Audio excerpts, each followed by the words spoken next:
The first time I saw her was in class.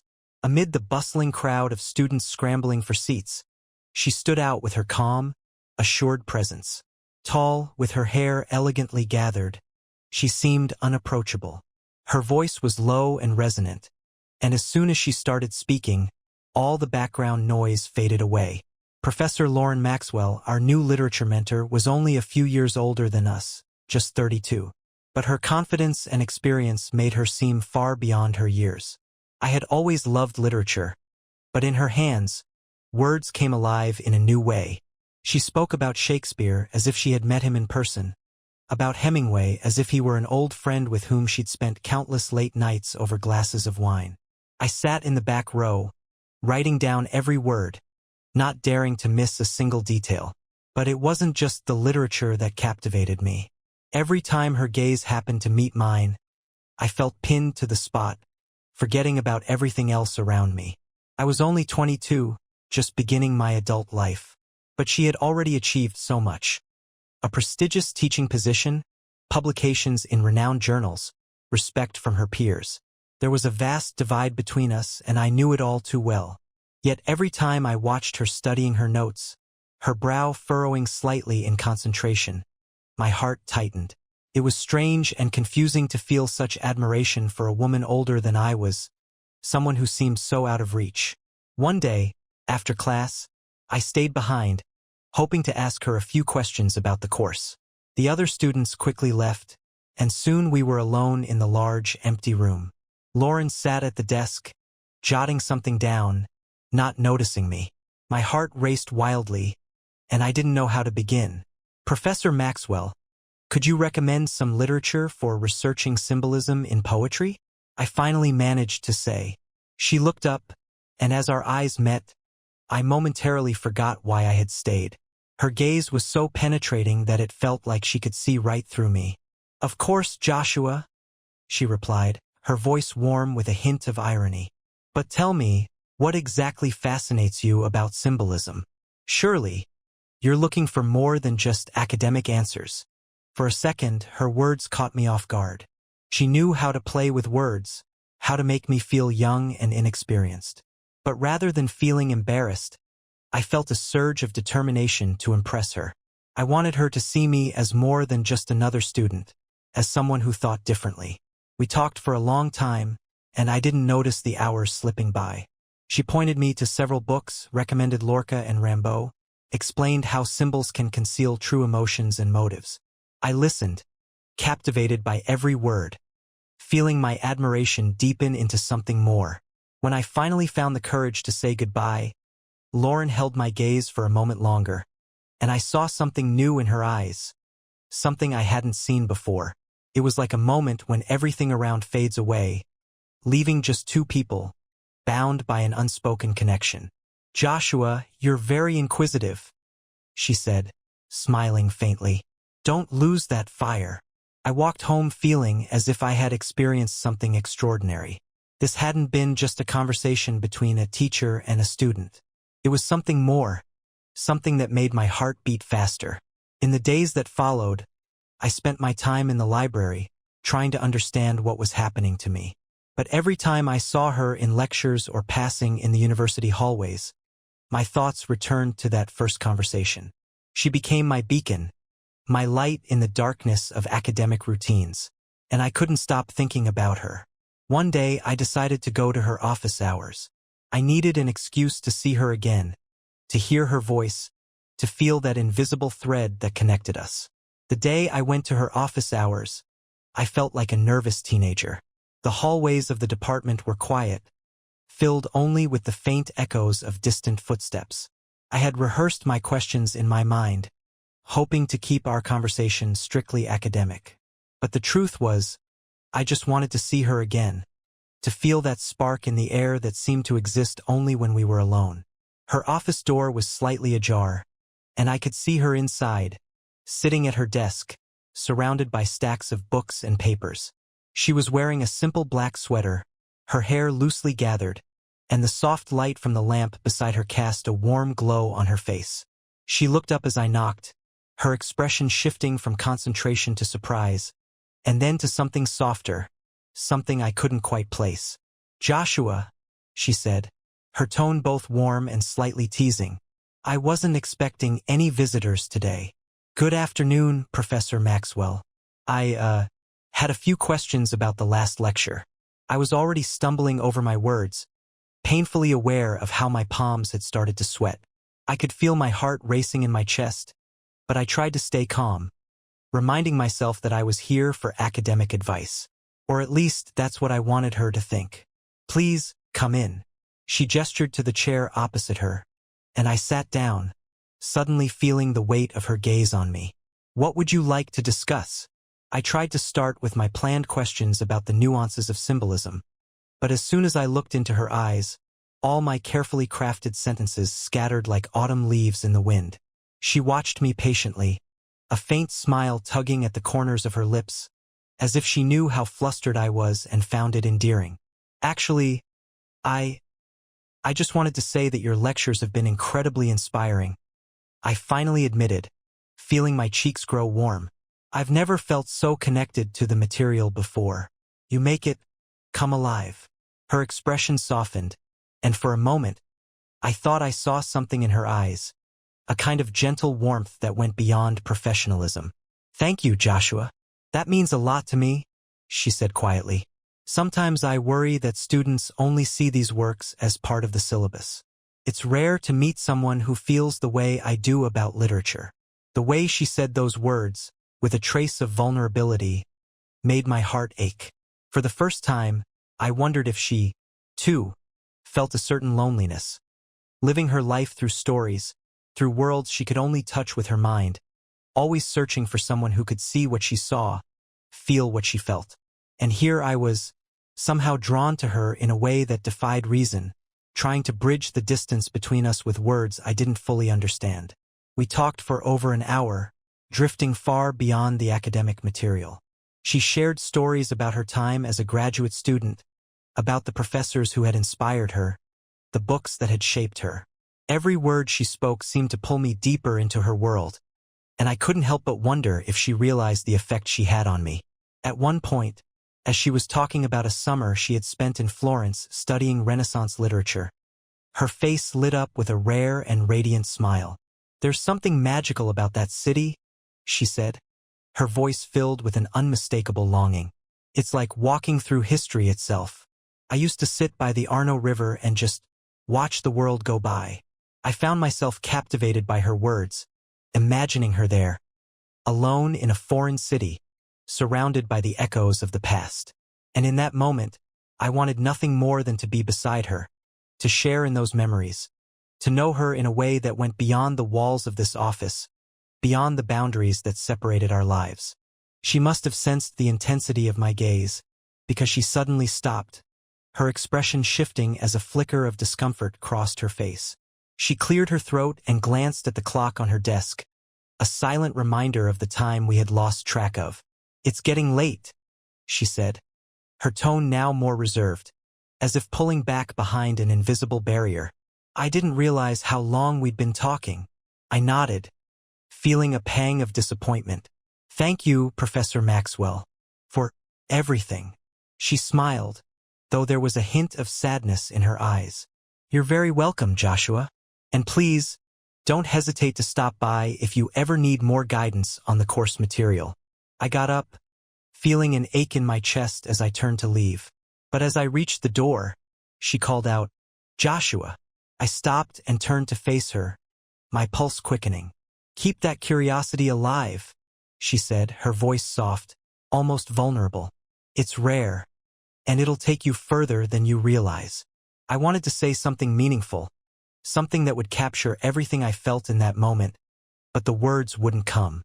So I just nodded, trying to hide the emotions that were threatening to spill over. The next few weeks were a whirlwind of lectures, essays, and late nights in the library, but she was never far from my mind. Every time I saw her in class, her gaze occasionally drifting to where I sat, it felt like a silent acknowledgement of that evening, a connection that existed only in the quiet glances we shared across the room. And then, one rainy evening, everything changed. I was on my way to the library, clutching a stack of books under my arm, when I saw her standing outside, sheltered under the small overhang by the entrance. She looked slightly lost in thought, her arms wrapped around herself as she watched the rain pour down, her figure silhouetted against the dim glow of the street lamp.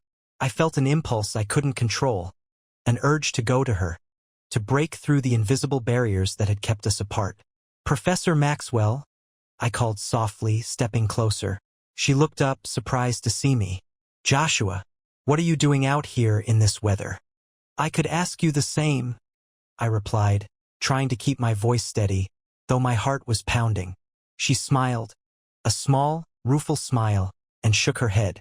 "Sometimes, I think I find the rain comforting." For a moment, we stood in silence, the rain falling softly around us, creating a world where time seemed to stand still. And then, before I knew what I was doing, I said, "Would you like to get a coffee? There's a small cafe down the street. We could wait out the rain." She hesitated, her expression a mixture of surprise and something else, something unreadable. But after a brief pause, she nodded. "I suppose a coffee wouldn't hurt." As we walked together through the rain-soaked streets, I felt as though I had stepped into one of the novels we had spent so many hours discussing. This was a forbidden chapter, a story that shouldn't be unfolding. And yet, here we were, side by side, moving towards something neither of us could name. We found a quiet corner in the cafe, far from the few patrons huddled near the windows. As we sat across from each other, sharing stories and secrets in hushed voices, the boundaries between us began to blur, replaced by a connection that was undeniable, unspoken, and irrevocably real. I can still remember the warmth of the cafe that night. Outside, the rain beat against the windows in soft, rhythmic drops, like a secret cadence between us. Lauren and I sat in a quiet corner, as though we were in our own private world, separate from the clatter of cups and hum of distant conversations. She was right across from me, her face lit softly by the golden light, and with each passing minute, I felt the pull toward her grow stronger, more impossible to resist. At first, we talked about literature as we always did. She told me about her favorite poetry, about the time she spent in small, dusty bookshops when she was studying abroad, searching for first editions or some rare novel by an obscure author. She was a storyteller even when talking about herself, her words weaving images of other places, other lives, until I was utterly captivated by her voice. But after a while, our conversation drifted from books to life itself. She told me about her family, her dreams, and the unshakable loneliness that often came with her work. She admitted that she didn't have many friends her own age. Most people seemed either intimidated by her or simply disinterested in her passion for literature. She laughed softly, though I could hear the sadness hidden behind it, and it struck me how vulnerable she looked in that moment, as if the years of professionalism and distance had finally melted away, leaving only Lauren, the woman beneath the titles and the degrees. Somewhere in that conversation, we fell silent. Her gaze drifted to the raindrops on the window, her fingers tracing invisible patterns on the table. And in that silence, the air grew thick with unspoken things, with a question I wasn't sure either of us could ask. "Thank you for this," she murmured finally, her voice soft, almost hesitant. "It's been a long time since I felt this comfortable with someone." I swallowed, my heart racing as I searched for the right words. "Lauren, I stopped, realizing for the first time that I had called her by her first name. Her eyes widened slightly, and then she smiled. A small, almost mischievous smile that sent my pulse into a frenzy. "It's strange," I continued, gathering the courage to be honest. "I feel like I know you, in a way that I've never known anyone before." Her gaze softened, and for a moment, I thought I saw a flicker of something in her eyes, something that mirrored my own feelings. She didn't pull away, didn't deflect or laugh it off. Instead, she looked at me as though seeing me for the first time, really seeing me. And that was when the world seemed to slow, the noises in the cafe fading to a distant murmur. Without thinking, I reached out, my hand covering hers on the table. She froze, her breath catching, but she didn't pull away. We sat like that, in the warmth of that brief connection, until she finally looked down at our hands. Her cheeks tinged a faint pink. This is all wrong, isn't it?" she whispered, though there was no conviction in her voice, only a trace of doubt that matched the conflict in my own heart. "Maybe," I replied, not letting go. "But sometimes the wrong things are the only things that feel right."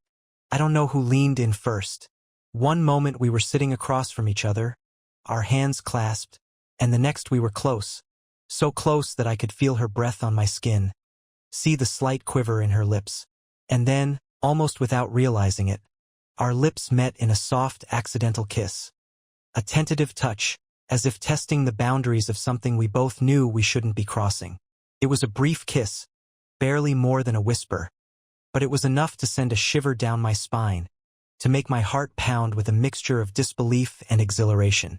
I pulled back, breathless, my mind racing with 1,000 thoughts and none at all. I searched her face for a reaction, half expecting her to scold me or laugh it off, to pretend it had never happened. But she didn't. Instead, she looked at me with an expression I couldn't decipher, a mixture of longing and sorrow, as though she, too, was torn between what she knew was right and the undeniable pull that existed between us. "We shouldn't have done that," she murmured, her voice barely audible, though there was no real regret in her tone. "I know," I replied, though I wasn't sure I believed it. "But I don't think I can stop." She closed her eyes for a moment, exhaling softly, as if trying to summon the strength to push me away. But when she opened them again, there was a warmth there that hadn't been there before, a vulnerability that made her seem almost fragile. "I don't know what we're doing, Joshua," she admitted, shaking her head slightly. "But this, whatever it is between us, it can't go on. I'm your professor. You're my student. And if anyone found out—" She didn't need to finish the sentence. I knew exactly what she meant. But even as she spoke, even as she reminded me of all the reasons why we couldn't be together, there was a part of me that didn't care, a part that wanted to defy the rules, to push past the boundaries that held us apart. "Then let's just be here," I said quietly. "Just for tonight. No titles, no rules. Just us." She looked at me for a long time, as though weighing my words, and then, finally, she nodded. "Just for tonight," she whispered, her voice filled with a quiet resolve. We stayed in that cafe until the rain stopped, talking about everything and nothing, savoring every stolen moment as though it were our last. There was a kind of magic in the air, an intimacy that felt fragile and fleeting, like a dream that would vanish if we held on too tightly.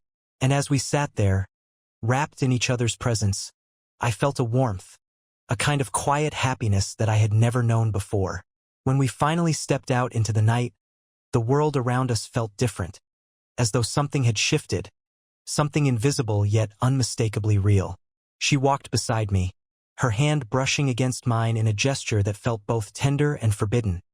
And as we reached the university gates, we paused, lingering in the silence, reluctant to say goodbye. "Good night, Joshua," she said softly, her voice a blend of warmth and sadness. "Good night, Lauren." And then she turned and walked away, disappearing into the darkness, leaving me standing there alone with only the memory of that brief, accidental kiss lingering on my lips. As I watched her silhouette fade into the distance, I knew that something had changed forever, that the line we had crossed could never be undone. Time has a way of moving too fast and too slowly all at once. The weeks after that night in the cafe felt like a blur, yet each moment lingered in my mind, every glance, every word between us taking on a meaning too heavy to ignore. Lauren and I tried to carry on as if nothing had happened, as if that accidental kiss, that brief touch of intimacy, hadn't changed everything. But deep down, I knew it had. In class, her gaze would sometimes drift to mine, lingering just a second longer than necessary, and in those moments, the rest of the room seemed to fall away. I knew she was struggling, too, torn between the life she'd built, the rules she'd sworn to uphold, and the connection that neither of us could deny. But the weight of our secret, the tension of what we both wanted but knew we couldn't have, grew heavier with each passing day. Then, one evening, I received a message from her. "Meet me in the library at closing." My heart raced as I read the words over and over, torn between anticipation and dread. I didn't know what to expect, but some part of me sensed that whatever she needed to say, it would be final. When I arrived at the library, it was nearly empty. Only a few lights remained on, casting long, soft shadows across the aisles of books. She was standing by one of the tall shelves in the far corner, her back to me, gazing at a worn copy of The Great Gatsby. I approached slowly, feeling my pulse quicken with each step. She turned as I neared, her face lit only by the dim light above us, her eyes shadowed yet filled with something unreadable. She didn't speak at first, and in the silence, I felt the weight of everything unsaid pressing down on us. "Lauren?" I began, but she shook her head slightly, stopping me. "Joshua," she said, her voice a whisper, filled with a sadness that made my heart ache. "I asked you to meet me here because I can't keep doing this." The words hung in the air between us, cold and final. I searched her face, hoping to find some hint that she didn't mean it, that she was only testing the strength of her resolve. But her expression was resolute, and I knew she was serious. What we feel, is real," I said, my voice barely louder than a whisper. "You feel it too. I know you do." She closed her eyes, taking a deep breath as though steadying herself. "Yes, I do," she admitted, her voice trembling slightly. "But that doesn't make it right, Joshua. I care about you more than I should. But if I let this go on, if we cross any further lines, it will destroy us both. I can't let that happen to you." I felt a sharp pang of frustration and despair. "Why does it have to be like this?" I whispered, more to myself than to her. "Because you have so much ahead of you?" she said, reaching out and gently touching my face, her hand lingering on my cheek. "You have dreams, a life to live. You deserve to be free, to fall in love without secrets, without regret. You deserve something more than this." I wanted to tell her that I didn't care, that I didn't want anyone else, that nothing in my life had felt as real as the moments we'd shared. But I knew that she wouldn't let herself believe it. She was too strong, too stubborn, too determined to protect me, even if it meant breaking her own heart. "Lauren," I started, my voice breaking, "I don't want to let you go." She pulled me into an embrace, her arms tight around me as if holding on for one last time. "Neither do I," she whispered against my shoulder, her voice filled with a quiet despair. "But we have to." We stood there, wrapped in each other's arms, as though trying to hold on to the last fragments of what could have been. And for a few brief moments, we allowed ourselves to forget the rules, the impossibilities, the world outside those library walls. We allowed ourselves to simply be. Then, she pulled back, wiping a tear from her cheek, her gaze steady but filled with sorrow. "This will be the last time, Joshua. After tonight, we have to move on." I nodded, unable to speak, my chest tight with a hollow ache that felt as though it would consume me. I knew that if I tried to say anything, my voice would break, that if I reached for her again, I would lose whatever strength I had left to let her go. "Goodbye, Joshua," she said, her voice barely audible. I watched her turn and walk away, her figure slowly disappearing into the shadows of the library, leaving me alone in the silence. I felt an emptiness settle over me, a pain that words couldn't capture. And as I stood there, I knew that this goodbye would linger with me, a memory etched into my heart forever. 3 years went by, as life does, carrying me along with it. I graduated, took a job in a city far from the university, and tried to forget. I met new people, made new friends, but in quiet moments, my thoughts would always drift back to Lauren. Sometimes, I would see someone who looked like her on the street or hear someone laugh with that same soft warmth, and it would all come rushing back. The library, the rain, the impossible love we had shared. Then, one afternoon, as I was walking through a crowded park in my new city, I felt a presence I thought I'd forgotten. I turned, and there she was, only a few feet away. Our eyes met, and for a moment time seemed to stop. She looked a little older, her hair touched with traces of silver, but the same familiar light still sparkled in her eyes. We stood there, the world around us fading into the background, and then slowly, we both smiled. Genuine, hesitant, filled with the warmth of old memories and unspoken possibilities. I took a tentative step toward her, and she mirrored it, her eyes crinkling as her smile grew wider. There was something different in the air now, something that felt like a beginning rather than an ending. And though we didn't say a word, there was a silent understanding between us that perhaps this time, we were ready to write a new chapter. As we stood there, smiling in the afternoon sun, I couldn't help but wonder if maybe, just maybe, life was giving us another chance to find what we had once been too afraid to hold on to.